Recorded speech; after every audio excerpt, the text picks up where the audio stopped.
Hey everyone, this is the build report for the Boneyard. It's based on the Carl Martin Plexitone. This is a really good example of a do-it-yourself guitar pedal that has a number of features that the original doesn't have. The first one is its true bypass. I believe the original isn't actually true bypass.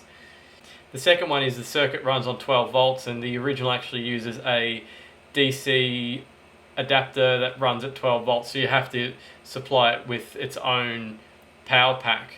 This one runs on 9 volts.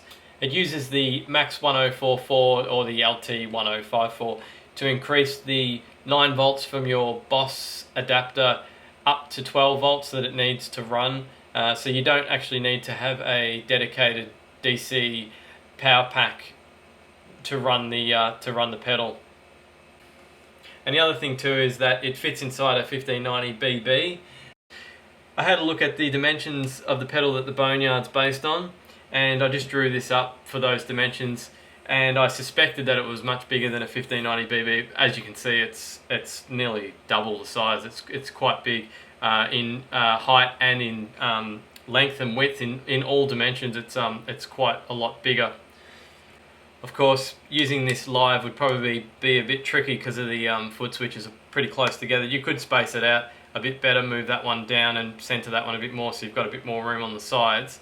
I think the problem came when I was trying to work out where to put these LEDs, and the only other spot that I could put it was above the foot switch, which would look better and be more functional, but it all sort of stemmed from this DC jack.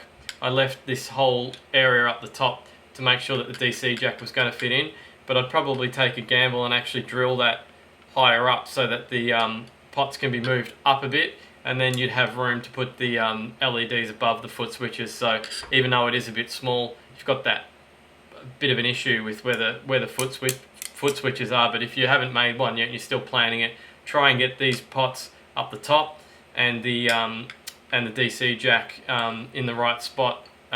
Well, obviously further down than where I've got it, so that you can fit it all in, and it'll be easier to hit the right foot switch if you use it live.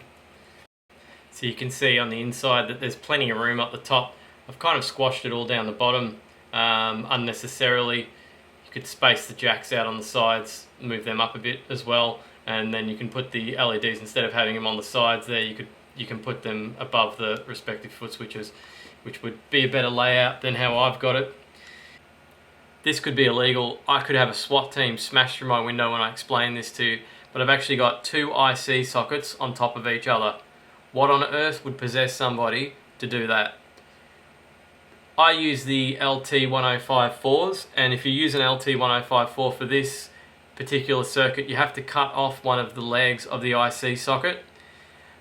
And I just wanted to make sure that if I ever change that to a Max 1044 or a TC 1044, I could just pull the socket out that's got the leg that's been cut off, throw it, and then just chuck my Max 1044 inside the chip. Not quite as an exciting story as you're probably hoping for, but yeah, that's why I've got those two IC sockets on there. I haven't experimented with the LEDs either, it's all pretty much stock. If you go for this sort of layout with the 3 foot switches, you'll see the wiring's, it's not intense as such, but it's there's a bit of wiring going on there that you have to go through carefully. And I would recommend using very small gauge wire for that, as I've used here. Otherwise, if you use the thick stuff, it's just going to turn into a huge mess. So go for the small gauge wire. And also, I built this one before I got onto ribbon cable, but I'd also use the ribbon cable as well for the pots, just to save a bit of room and make it look a bit neater. I actually built this about 6 months ago. I was just trying to remember how I tested the board without wiring up these foot switches, because there's obviously a lot of wiring going on, and you can just test it the same way you test any other board. It's got in, out, plus ground, so you can test it that way. I'm not sure if I actually tested the ground and the boost part. I may have just tested the main circuit and figured that was okay, and just went ahead and boxed it all up. But that wiring, I said before, it's pretty straightforward. There's a little bit of stuffing around, so check out the project file and make sure you're up for it before you attempt it.